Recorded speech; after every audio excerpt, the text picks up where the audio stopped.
హోబులో వస్తుంది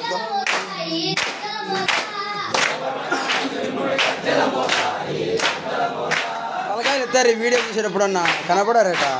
పూజకు వచ్చినామని హాజరు గారు.